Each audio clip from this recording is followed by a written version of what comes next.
Hello, and welcome to this week's retroactive podcast as we conclude my January series, How Not to Be a Nazi, Part 3. Now what? Today, we take everything we've discussed and use it to do something hard. We've covered the history and the politics. Now it's time to draw some conclusions. Your conclusions may be different from mine. But my goal isn't to talk you into agreeing with me. It's to spare anyone the regret of having to admit to darkness inside themselves, if I can. My only goal is to make you think about what you believe, not to control what you believe. First, we need to cover a couple of things. Palestinians have been displaced. As we have covered, this violence started long before Zionism. So the elephant in the room is, historically, there are no Palestinian people. I don't just mean that we called them something else. I mean they weren't a separate people. No historical documents have any reference to Palestinians, despite millions of travelers to the land. Their records reference Jews, Turks, Arabs, Christians, Muslims, but not one reference to Palestinians. This is not due to some lack of a proper name. It is because they were not viewed as separate from the other neighboring Arabs. Today, we do recognize Palestinians as distinct. But we can't project that onto the past. We don't have the right to modify history to create a counterclaim. History isn't a malleable means to an end. This is one of the best documented regions in the world, with a longer recorded history than other countries could dream of. Which is why you don't hear many people dispute the Jewish history here. Edit it, maybe, but deny it. It's just too well documented by too many sources. Excavations from all ages consistently unearth Jewish text and artifacts, but not a single piece of archaeological evidence of Palestinians. You may resent that, but it is a fact. The evidence either exists or it doesn't. I don't control that. We also have to look at something even more uncomfortable than history. Religion. The oldest of the three religious claims is Judaism. Christianity and Islam's claims only exist through that. Jesus was Jewish. He practiced Judaism, surrounded almost exclusively by Jews. But you may be surprised at how the Islamic claim fits in. Muslims used Damascus, Cairo, and Baghdad as capitals. Never once did they use Jerusalem. Only Jews have ever used Jerusalem as their capital. Historically, Muslim interest in Jerusalem arose out of war. When Muslims first gained control of Jerusalem, it was not important to them. Most people don't know that Jerusalem is mentioned over 600 times in the scriptures by name, but it is not mentioned even once in the Quran. The Quran does record Muhammad's ascension from Masjid al-Aqsa, meaning the most faraway mosque. That's it. No other details. So where is the connection to the Temple Mount? The temple sat here long before Muslims invaded and forced conversions at sword point. It was only after that Muslims claimed that Muhammad had ascended from the same mountain where the ruins were. To be clear, Muslim conquerors claimed a religious connection to the holiest site for the Jews that they had just conquered which had been holy to them for over 1,600 years, without any basis anywhere in their own holy Quran. The locals' number 1 holy site became the foreigners' number 3 holy site. But the Jewish connection to the land did not fade. They still say, "I promise to never forget Jerusalem" in their weddings. And Jews all over the world turn toward Jerusalem, their religious and national heart, for 3,000 years when they pray. Muslims have lived here less than half as long, and they still turn toward Mecca to pray. But the Jews are not the only people drawn to this land. Visitors to Israel marvel when asking for directions and are told to take a left on the Via Dolorosa, or stepping foot on Golgotha, at someone pointing out the Jordan River or the Mount of Transfiguration. Even non-believers feel overwhelmed by this land's epic history. But when Muslims control a site, it is not open to all. This is a simple fact of records, not a controversial talking point. The ugly fact is that it is the Jews who are not allowed to pray on their holiest site. They've had to pay fees, taxes, just to pray at the Western Wall, which is the closest they're allowed to come while they're praying. And Muslims restricting access to Jewish holy sites is not limited to Jerusalem. At the Cave of the Patriarchs, where the first Jews are buried, Muslims forbade Jews from coming closer than the 7th step. This continued until 1967, when the Jews retook Hebron. Jews never stopped living in this land, but returning Jews from Europe and North Africa did increase the tensions. At the First Zionist Congress in 1897, there had been more Jews living in Jerusalem than Muslims for 50 years, although Jews were the minority in the rest of the land. The Zionist movement came from within. When the Ottoman Empire ended, Europeans began to buy land in Israel, including Germans and Americans. We hear assertions that Jews stole the land, but unlike other nationalist movements, Zionists never stole or used violence. You will not find anyone, anywhere, who can name a village or cite records of a square foot of land stolen by Jews until the 1947 war, which was initiated by Arabs to wipe out the Jews. They do not have the same nonviolent record, destroying many Jewish villages, including Hebron, where Arabs invaded in 1929 and murdered over 70 Jews, including women and children. Yes, October 7th has happened before. The Jews were forced to abandon Hebron until 1967. Other Jewish villages were stolen in the 20s and 30s, including, and I'm going to butcher these names, please forgive me, Ben Yehuda, Kfar Sabra, Clara Uriah, Bahuma, Hartuv, Halda, Matzah, Berea, Bet Shem, Kfar Mala, Tel Hai, and Metula, to name a few. Again, I apologize for my pronunciation.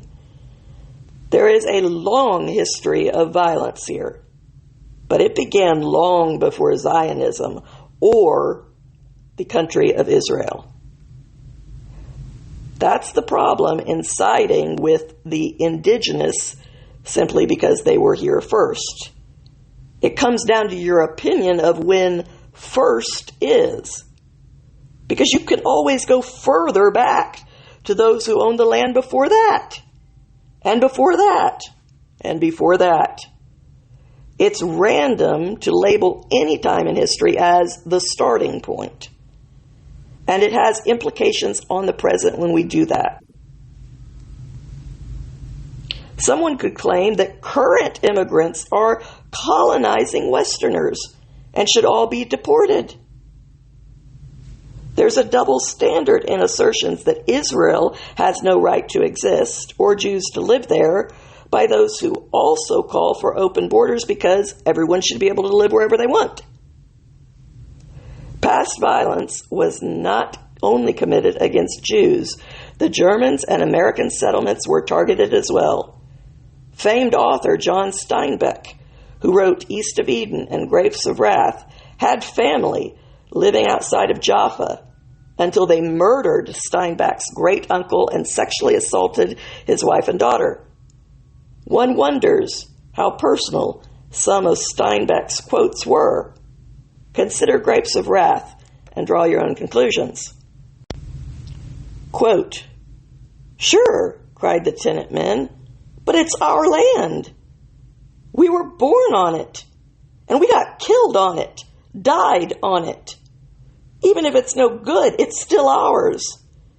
That's what makes ownership, not paper with numbers on it." Or this quote, "Wherever there's a fight so hungry people can eat, I'll be there. Wherever there's a cop beating up a guy, I'll be there. And when folks eat the stuff they raised and live in the houses they build, why, I'll be there." Quote, "This land, this red land, is us. And the flood years and the dust years and the drought years are us. We can't start again." Quote, "She seemed to know, to accept, to welcome her position, the citadel of the family, the strong place that could not be taken. And since old Tom and the children could not know hurt or fear unless she acknowledged hurt or fear, she had practiced denying them in herself." Quote, "Why, Tom, we're the people that live. They ain't gonna wipe us out. Why, we're the people. We go on." Romans invented the name Palestine as an insult. Britain drew the borders we debate today. They created Israel and Jordan, but no one questions Jordan's right to exist. The return of European Jews has been used to reclassify them. The other side of that coin isn't discussed. That hundreds of thousands of Arabs immigrated from Egypt, Syria, etc. as late as the 1930s and 40s in order to work for the British. They produced about half of the, quote, native Palestinians in Gaza. So a Jewish grandmother returning to her ancestral home in 1920 after dreaming of it for generations is deemed a colonizer, while an Egyptian with no previous ties who came in 1940 is a, quote, native Palestinian. Some people don't care who was there first, but I would remind you that the UN first proposed dividing the land into a two-state solution in 1947. The Jews accepted. It was the Palestinians who refused and declared war. Not a single Jew was spared in any city that fell into Arab hands during those 15 months. This pattern of responding to the, quote, new idea of two states with refusal and then war has been repeated ever since, up through 2008 when Palestinians refused Israel's offer to turn over the entire West Bank. These are recorded facts, not my opinions. The Palestinians have refused every deal in history, while the Jews have accepted. This unprovoked war caused destruction. 700,000 Palestinians were displaced. They didn't have to remain so. Their land was still their land, whatever country it was now in. It is just to point out that when you refuse to negotiate at all and try to eradicate your neighbors, you do risk that your people might suffer during the war you start. And you might also lose some territory during that war that you started. 800,000 Jews were expelled from Arab nations, fleeing pogroms. But we don't hear anything about them or restoring their homes. We don't hear anything about the 14 million German refugees or the same number of Hindus and Muslims and more from Ukraine, Armenia, Poland, and the Balkans during this time. Some say the UN deal was unfair. The Jews were only 1/3 of the population, but getting 2/3 of the land. That claim ignores that the Arabs had already got Jordan in the first two-state solution. Jordan was 2/3 of the land that was promised to Israel. Plus now they were being offered an additional third of the remaining land. So the Jews got a much smaller share than the local Muslim Arabs. And the majority of land given to the Jews was swamp and desert. The Jews took it and turned it into thriving western cities, which now have value, despite being the only land in the Middle East with no oil. The Israelis pioneered new immigration and distilling system. Farmers engineered hybrid fruits and vegetables that could grow in salt water. The Palestinian land is now, unfortunately, contaminated and polluted with chronic water shortages, despite the free water Israel provides. That is due to their government, in air quotes. If you care about Palestinians, care about what they endure under these terrorists. We deny that the Palestinian goal is to eliminate the Jews, but the Palestinians speak for themselves, saying that this is indeed their goal, the only outcome they will ever accept. The cry for free Palestine is not a call for a Palestinian state alongside an Israeli state. That's been offered many times. It is a call for a Palestinian state to replace the Israeli state. Palestinian lives are very hard. Many factors contribute to that, some of which cannot be blamed on the Jews or on anyone except the government they elected, who spend the world's aid. Do you know that Palestinians receive the highest level of aid? They receive aid from Arab nations, the EU, the United States, the UN, and more. Yet their suffering continues because terrorists don't use it to better the lives of their people toward education or sewers. It goes into building a larger tunnel system than London's. It goes into buying rockets to fire constantly. It goes into stockpiling weapons and providing pensions for families of suicide bombers. And it goes to financing luxurious retirements elsewhere for the terrorists. We fund all of this with our taxes. And it's past time to face up to UNRWA's ugly problem. Members of this UN organization imprisoned some of the hostages in Gaza in their own homes. The UN has a blatant history of anti-Semitism on the record. UNRWA members have been exposed of having direct ties to Hamas and for participating on October 7th. UNICEF's job is to look after the world's children, but they didn't show up for the Jewish children for over a month. Its leader claimed that she couldn't come because of a car crash in Cairo, so she sent her deputy. But she was discovered in Gaza, right there, and she wasn't there to aid the Jewish children being held hostage in Gaza. The UN's anti-Israel condemnations are, ironically, led by Turkey. The Ottoman Empire's invasion of Israel, which enslaved more Africans then the entire transatlantic slave trade came from Turkey. Turkey continues to commit genocide against neighbors and Christians. South Africa has also taken Israel to the International Court of Justice, which is laughable given that South Africa is the poster boy for human rights violations and extreme poverty. The Israeli Declaration of Independence implored Palestinians to stay and be a part of the new country. 1 in 5 Israelis are Arabs. Hamas's constitution begins, quote, Israel will exist until Islam wipes it out, just as it obliterated others before it. It doesn't speak of coexisting.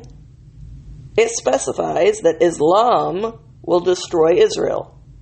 This is a religious war for them, not one for rights or land, no matter what anyone else tells you. To solve a problem, you have to understand what it is.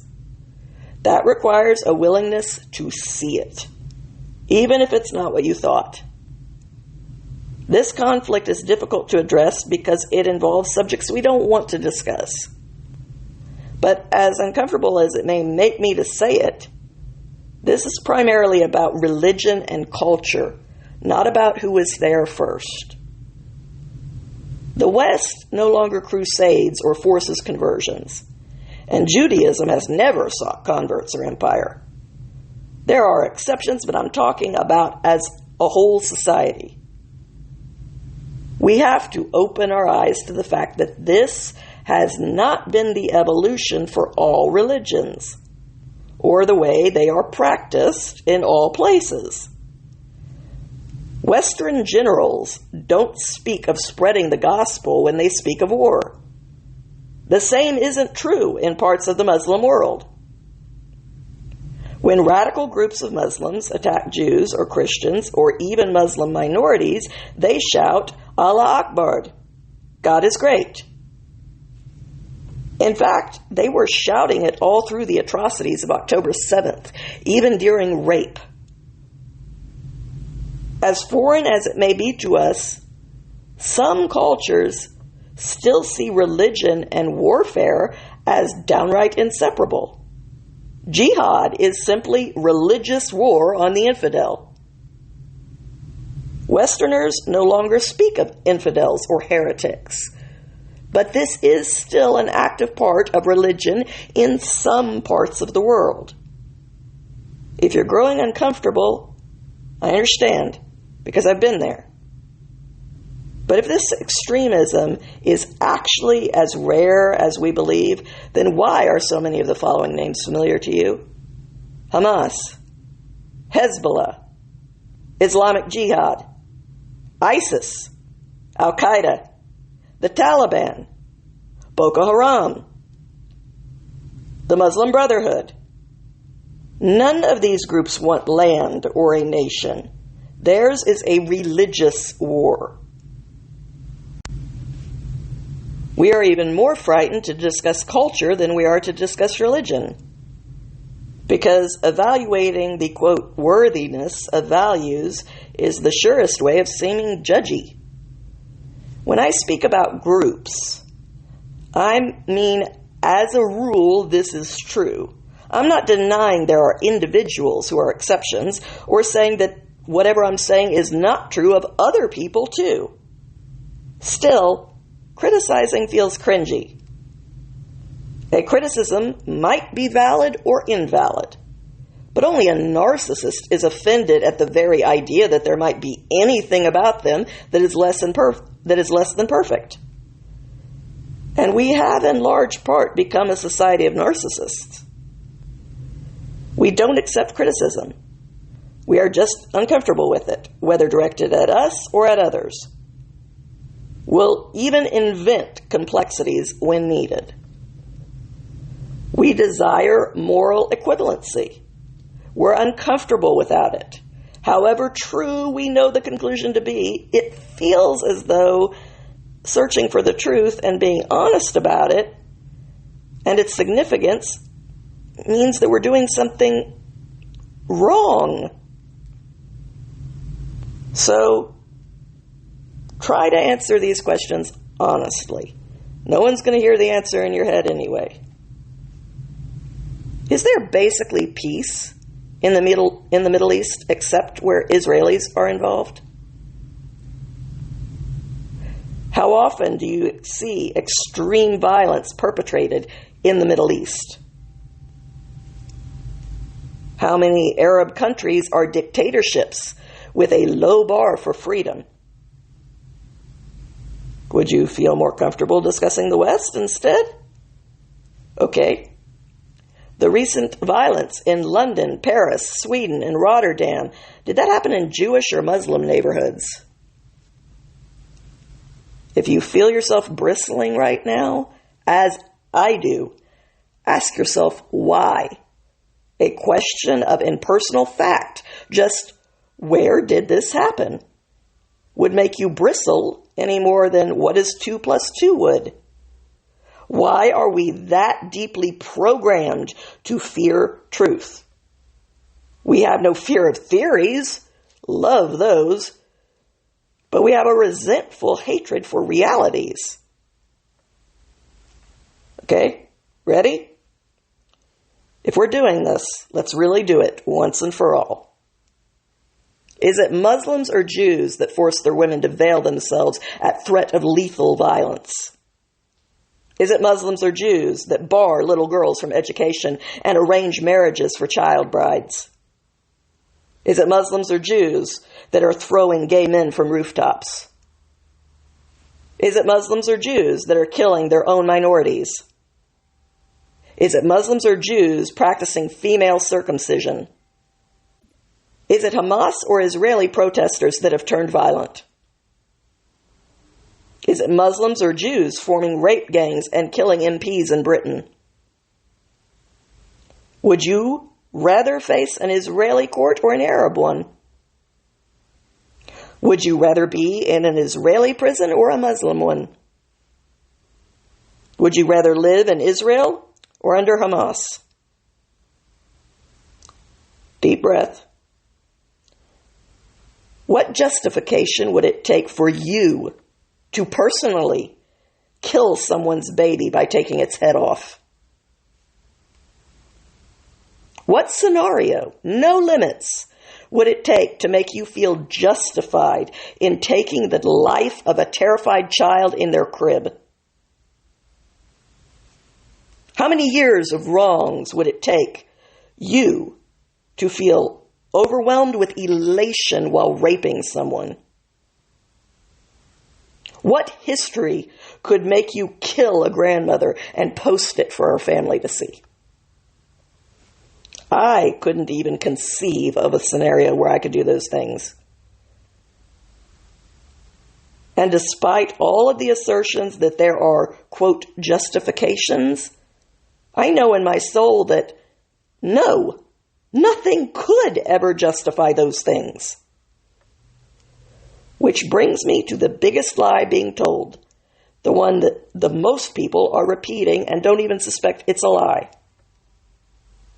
I have heard several people say, of course it was wrong to behead babies. No one is for beheading babies. No one wants babies beheaded. Even a far right-wing commentator said this in defense of her opinions. But as much as that statement should be true, it is not. There are some people that are okay with decapitating babies, that can celebrate decapitating babies with ecstasy and mean it, who don't see anything wrong with beheading a baby, who want to behead babies if that baby is a Jewish baby, an infidel baby. You probably don't like that any more than I do, but it is a reality and we have got to actually face up to it. We can want all problems to be the result of things that we control, but the fact that most Muslim countries are dictatorships has 0% to do with white supremacy. A one-size-fits-all label doesn't work everywhere for every problem.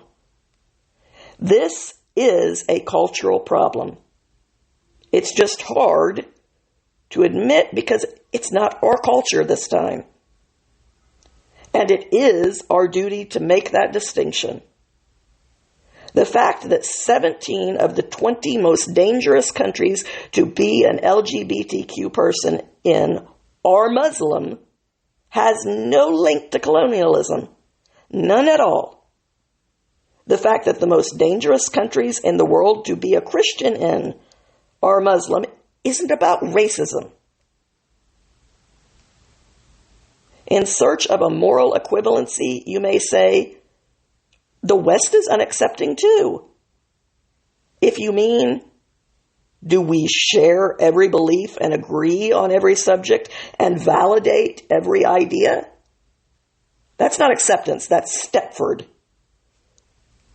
If you mean, is someone's actual life in danger from our government or from society as a whole because of those differences, then no.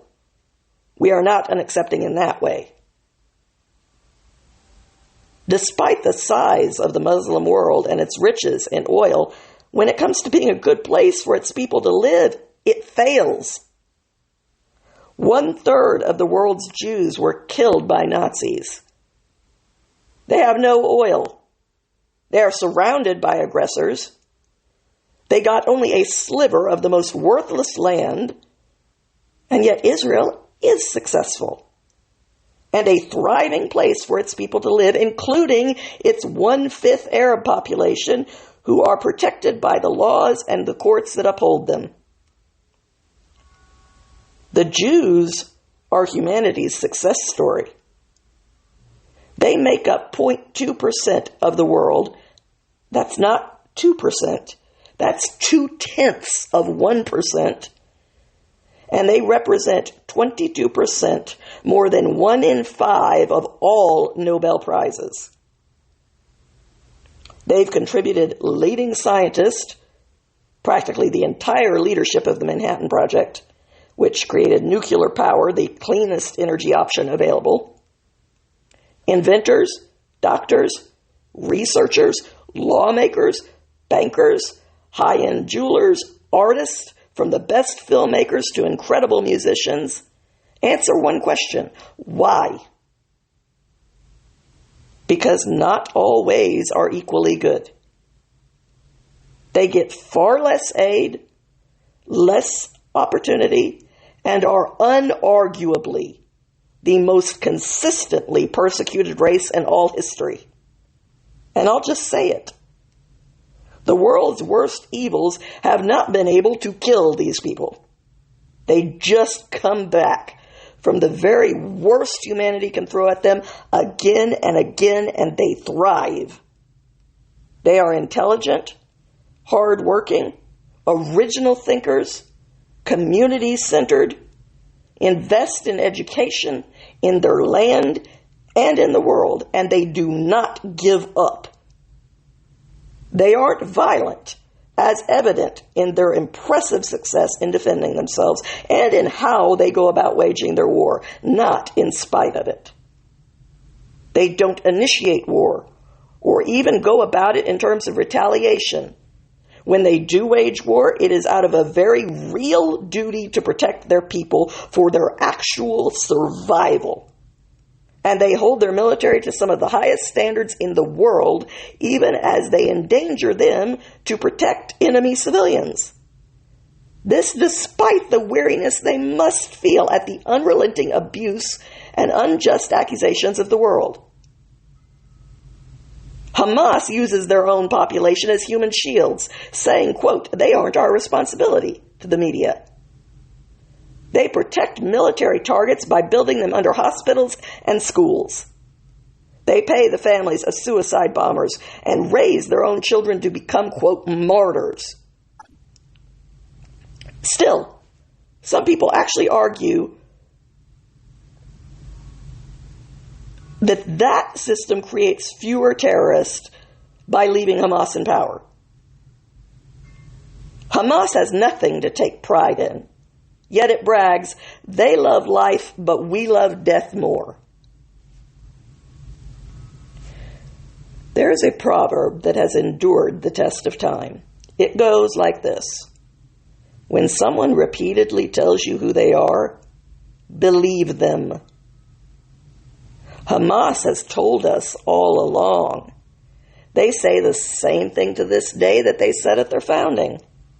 And their terrible deeds cannot be justified away. There is no moral confusion here. Your own answers to the questions demonstrate that you see the truth deep down. The complexity is invented by third parties with political agendas speaking for a culture they don't know and refuse to educate themselves about. Because it's not about truth or right versus wrong, not for them. It is whatever narrative supports their agenda. Hamas has spoken for themselves, told us who they are, and we have no reason to not believe them. It is time to stop giving in to an all-consuming cowardice, terrified of mere disapproval. We must open our eyes and believe what we see and take a stand that calls right, right, and wrong, wrong, and does so with held high. Having drawn some conclusions about this conflict, it is time to finally draw some conclusions about ourselves. This series began with the haunting idea of waking up one day to find that you had been misled into fighting for Nazi Germany and how unbearable that burden would be.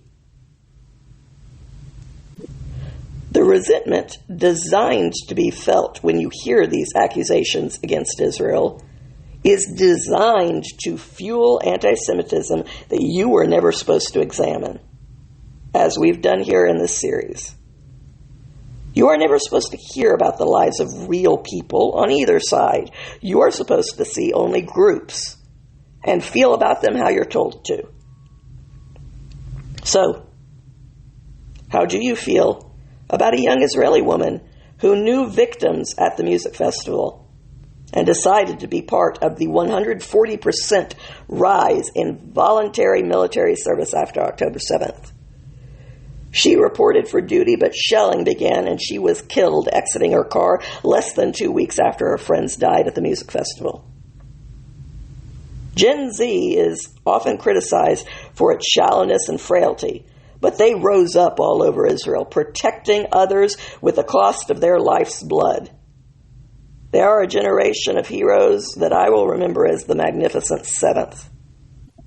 What about the Israeli civilian who filled his car 3 times with victims on the 7th and kept going back until he paid for it with his life? How do you feel about him?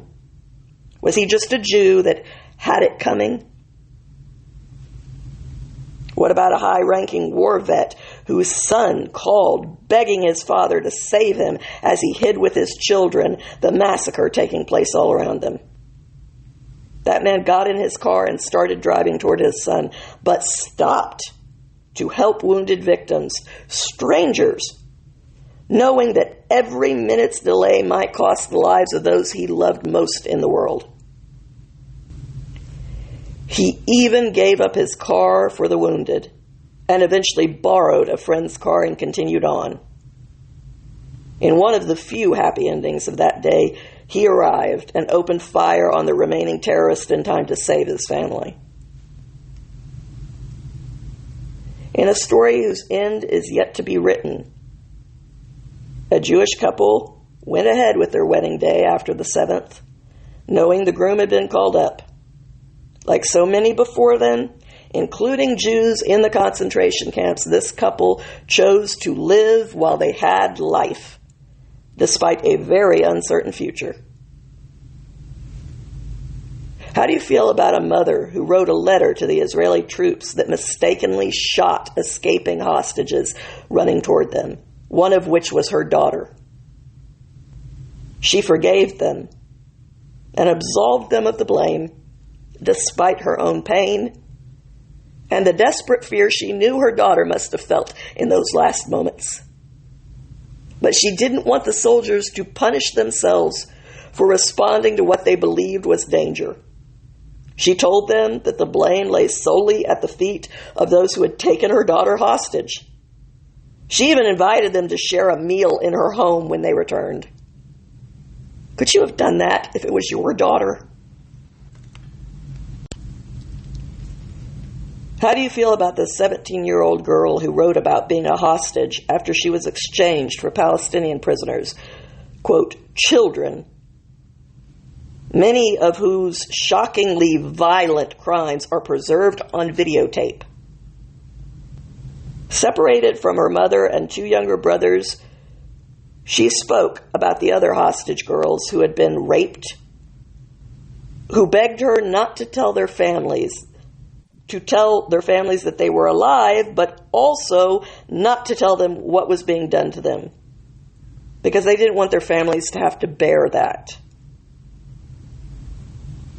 I told you about a young mother carrying her two red-headed babies, surrounded by Hamas, knowledge that she couldn't protect her children written all over her face. Her husband was already a hostage. It breaks my heart to report that after rumors of them being sold to Iran as hostages, it was confirmed by her husband in a hostage video that his wife and both their babies are dead. These are real people. People whose deaths are being called for each time people chant from the river to the sea. Their tragedies are as real as the mother who came to New York to speak against the ceasefire because her daughter is a hostage, shown in blood-drenched pants, having been brutally raped with slit ankles so she could not run away. Her mother was speaking against a ceasefire that would abandon her daughter to her fate. And as she left the building, she was confronted by an angry mob chanting, "Shame on you." No, shame on them. These chants and slogans are about real people. They could cost the lives of real people by affecting policies. They better understand the size of that responsibility, because they are definitely going to carry the weight of it. By the way, Hamas violated the ceasefire during the hostage exchange, and they have refused all proposed ceasefires since then. I'm going to insert another story right now, a more recent one, about the hostages, the 4 hostages that Israel heroically rescued from Gaza. In a scene worthy of Black Hawk Down, they saved these 4 hostages and pulled them out, and were condemned for it, as though we shouldn't take Hamas's hostages from them. Meanwhile, back in Israel, government officials went to the home of one of the fathers of one of the male hostages to tell him that his son was safe and flying back as we spoke.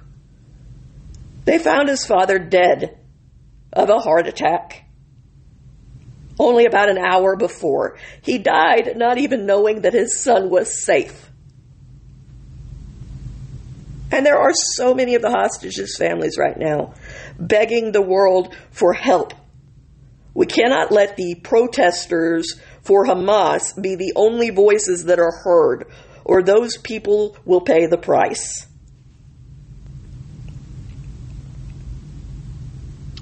I began this series by telling you about a Nazi soldier who returned home to find out that what he thought was Allied propaganda was true.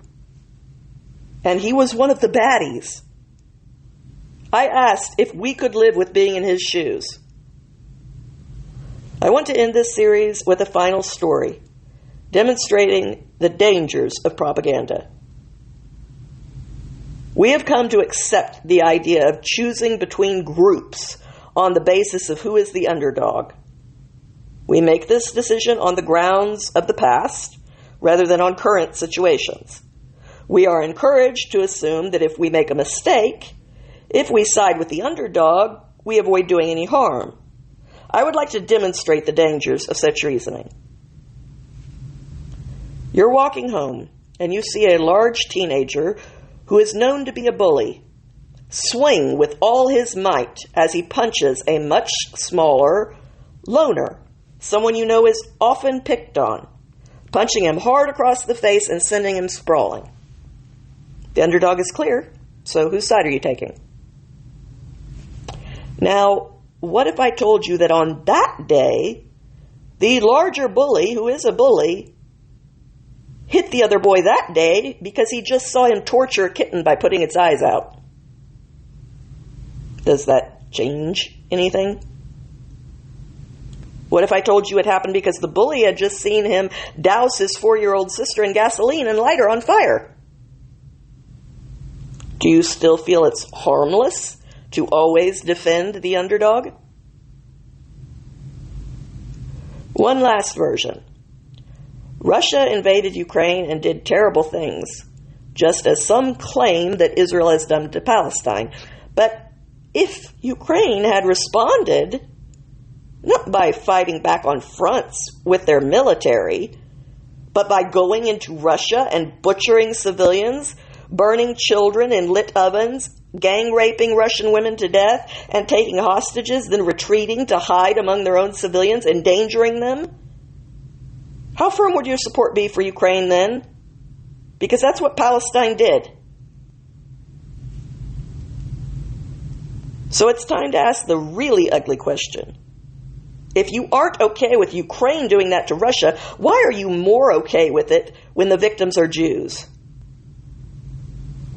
Anti-Semitism is different than other forms of racism.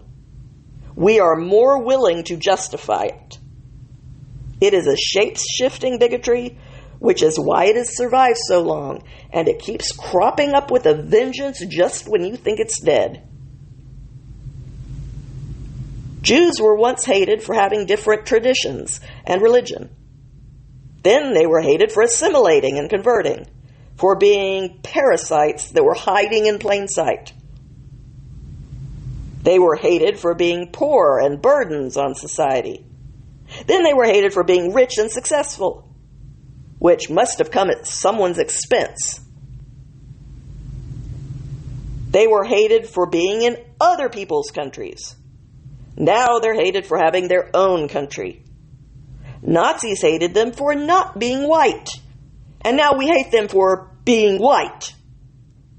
Whatever they are, they're hated for it. And it's somehow okay.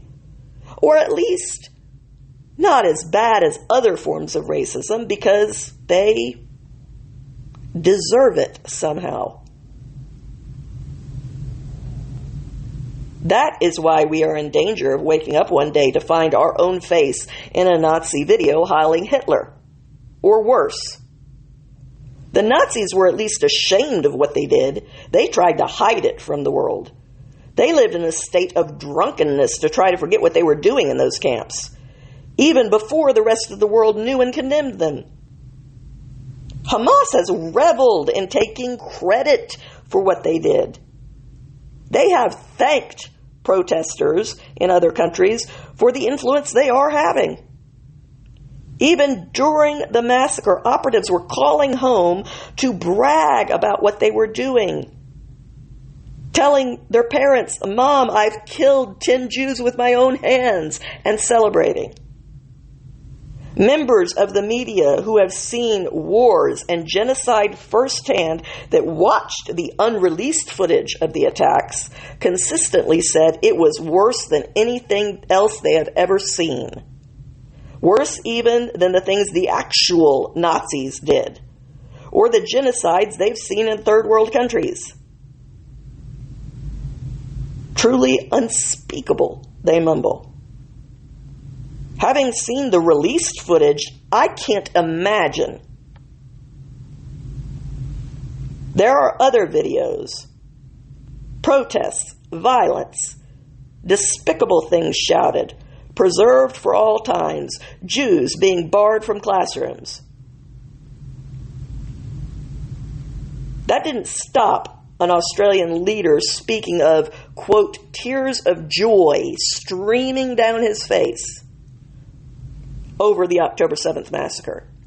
Or worse, members of the United States Congress, Cori Bush, Ilhan Omar, Rashida Tlaib, Alexandria Ocasio-Cortez, and others continue to support what happened that day, and to oppose Israel's defense or its right to survive. No one protests or calls for worldwide jihad over Pakistan's existence while they expelled 2 million Muslims, or the slavery in Yemen, or the genocides being committed by Turkey. But people turn out all over the world less than 24 hours after the worst massacre since the Holocaust to chant, "Gas the Jews." And no one is asking why or what that says about us.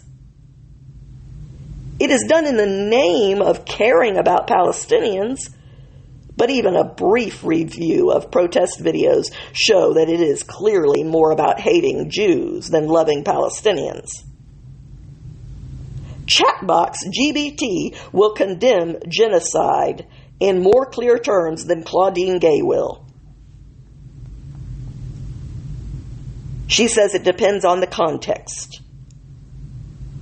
No one even acknowledges that Jordan, a country created for the local Arabs, the two-state solution already in existence, refuses to take responsibility for the West Bank, which they used to own. Egypt used to run Gaza, yet has the tightest border of the bordering countries with Gaza, refusing to allow any Palestinians into their country. No one criticizes them, but they criticize Israel. No one calls for either of these countries to take responsibility for the descendants of their immigrants. If it wasn't for the fact that the Arab world uses Palestinians to attack Israel, if Israel was gone tomorrow, they would probably eradicate the Palestinians. They obviously don't want to deal with them as part of their own populations, which is why they continue to expel them. And we seem okay with that manipulation. If I were to say, gas the immigrants coming through America's southern border, you would rightly be appalled. If I called for the extermination of black people from the East Coast to the West Coast, you would be horrified. If I said that the types of atrocities that were committed on the 7th were fine as long as they were committed against Native Americans or Taiwan, I cringe just saying these things as examples. Yet we don't cringe when people say it about Jews. We certainly don't condemn them. We debate the validity of the things they call for. We would need no discussion to condemn this if it was being said about anyone else. We engage in arguments over whether some Israeli babies were merely partially decapitated, and whether that distinction qualifies as Israel lying about what happened that day. We have to be willing to look inside ourselves and see something dark so that we can eradicate it. I know not everyone is motivated by hate. If I thought they were, I wouldn't have written this. It would do no good. But to those who have simply not heard anything else but one side of this story, I wanted to shine some light on the terrible burden they might have to carry one day if they wake up and realize they were part of something like Nazi Germany. I want to spare them that if I can. Our young people are being manipulated just like Hitler's youth was. And that's not to put them down as dumb. That is to put down the manipulators as evil. We have to show those around us the difference between looking good and being good. The difference between fighting for change and fighting for what is right. The difference between standing up for the underdog and standing up for the innocent. And there is good news for young people. You can make a difference in the world. So be bold and stand up to tyranny. But be careful what you wish for, because fighting the good fight may not mean going to a protest with thousands of your friends. It may mean standing up alone to those friends. It may mean doing instead of posting. Be like the Americans who left their farms and went into danger to bring in Israel's harvest, knowing that their young people were serving on the front. That's what making a difference looks like. Not taking some meaningless city council vote for a ceasefire on the other side of the world and cheering as though you did something. It requires taking responsibility for looking inside yourself for anything that needs to change in your future activism. As a step toward that, make amends if you need to. If you have protested for Hamas, protest for fair attitudes toward Jews. If you have posted for Hamas, post a defense of Israel. If you have voiced things that now, after this series, you may feel may have been wrong, have the courage to voice those thoughts and tell people why your opinions have changed. If you tore down posters, rehang them. That is how real change happens. And we all have to be willing to change for the better in a real way if we ever hope to make a difference in the rest of the world. And as for us not so young people, we have to look at ourselves and the society we run and ask, are we going to do this again? And I beg everyone to take a real look at the answer. Let the world, which has victimized these people, for once stop before the worst atrocities. Let us for once keep our promise of never again. Let us be willing to root out the double standards lurking inside us for the sake of our own future regret and our children's shame, if nothing else. And when it comes to those who have not been misled, but who are intentionally sowing hatred, if they are here on student visas, it's time to send them home. If they are members of Congress, it's time to expel them. If they are college kids who lose out on some job offers, it's time to allow some tough love. If they are friends who can be persuaded, it's time to convince them. If it's people who need to be informed, it's time to educate them. If it's universities that need to be overhauled, it's time to get some brooms and stop donations.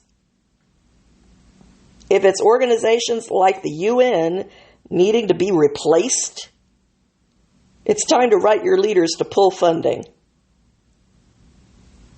And if it's radical racists who need to be condemned, it's time to condemn them with one clear world voice. I say these things not from a desire to see people punished, but from a hope to save our society from becoming the monsters we have been before. Because cancer has to be cut out or allowed to spread. Those are the only two choices. And it's time to choose. And we will have to live with the consequences, just like that Nazi soldier did. I hope you found this series informative. And I hope it has strengthened your resolve to do the right thing. I have 2 other series to cover retroactively, and I look forward to seeing you when I get those podcasts launched. Thank you for listening.